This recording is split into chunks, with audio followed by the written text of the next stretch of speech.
Yeah, and basically the song is about who are you? Who are you when you're not famous? Who are you when the lights have gone out and the audience has left? Are you a decent person or are you a fucking asshole? Graham Nash's star blazes in rock's pantheon. His luminous career spans decades, shaping the genre's landscape. From the Hollies to Crosby, Stills, and Nash, his voice and songwriting left an indelible mark. But behind the harmonies and hit songs lies a personal journey as tumultuous as any rock ballad. At age 74, when most would be content with quiet retirement, Nash made a decision that sent shockwaves through his life and the music world. Join us as we unravel the extraordinary tale of love, loss, and rebirth.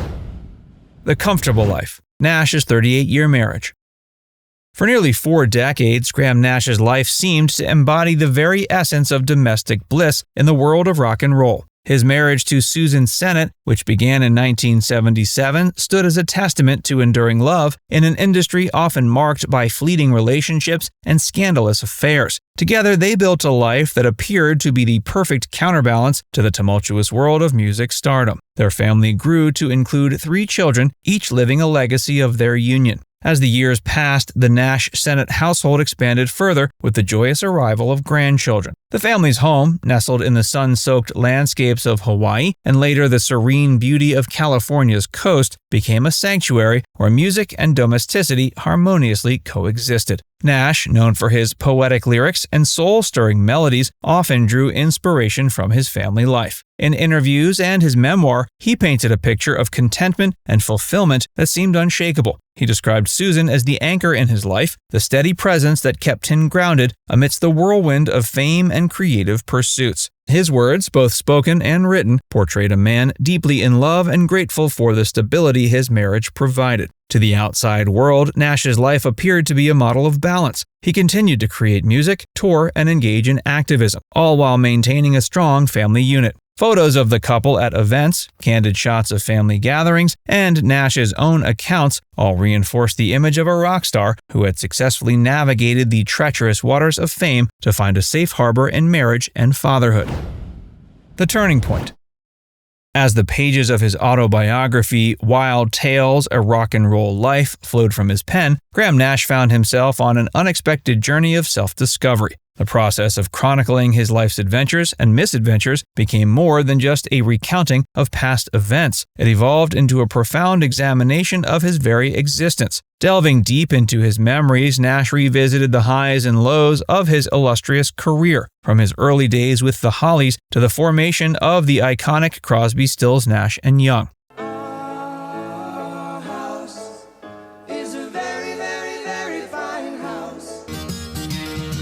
One morning, I woke up.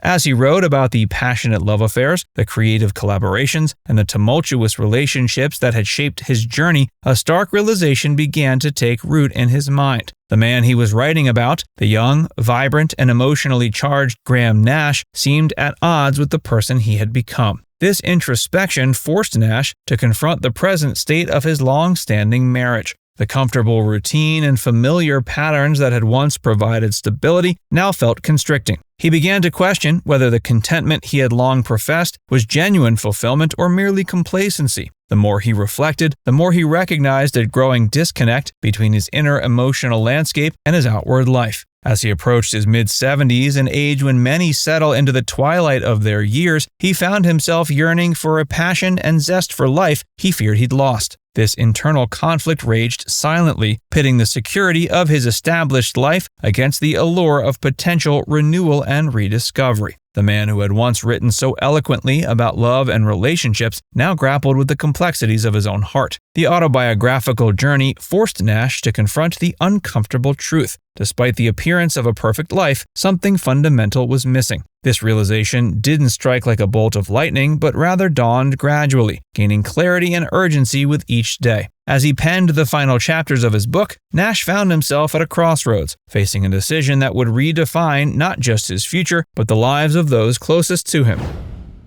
The aftermath. In a move that sent shockwaves through his personal life and the music world, Graham Nash made the momentous decision to leave Susan Sennett, his wife of 38 years. At age 74, when many of his contemporaries were settling into quiet retirement, Nash chose to embark on a new and unexpected journey of the heart. The catalyst for the dramatic life change was Amy Grantham, a woman who rekindled a spark in Nash he thought had long since dimmed. Love of Mine was written for my wife, Amy. We had been arguing about something, irrelevant, like couples do. And I wanted to let her know that regardless, I love her dearly. Grantham, a photographer and artist in her own right, was significantly younger than Nash, a fact that did not escape public notice. Their relationship quickly became the subject of intense speculation and discussion, with many questioning the wisdom of such a drastic change so late in life. The age gap between Nash and Grantham raised eyebrows and invited both criticism and curiosity. Some saw it as a classic case of a midlife crisis, albeit one occurring in the twilight years. Others viewed it as a brave decision to pursue happiness regardless of societal expectations. The couple, however, seemed unfazed by the scrutiny, presenting a united front in the face of public opinion. Nash's new lease on life extended beyond his romantic relationship. In a symbolic break from his past, he made the decision to leave the West Coast, his home for decades, and relocate to New York City. The move represented not just a geographical shift, but a complete change in lifestyle. The laid-back California vibe was exchanged for the frenetic energy of the Big Apple. The media, always hungry for stories of celebrity upheaval, latched onto Nash's personal transformation with fervor. Tabloids and music magazines alike ran feature stories analyzing every aspect of his decision.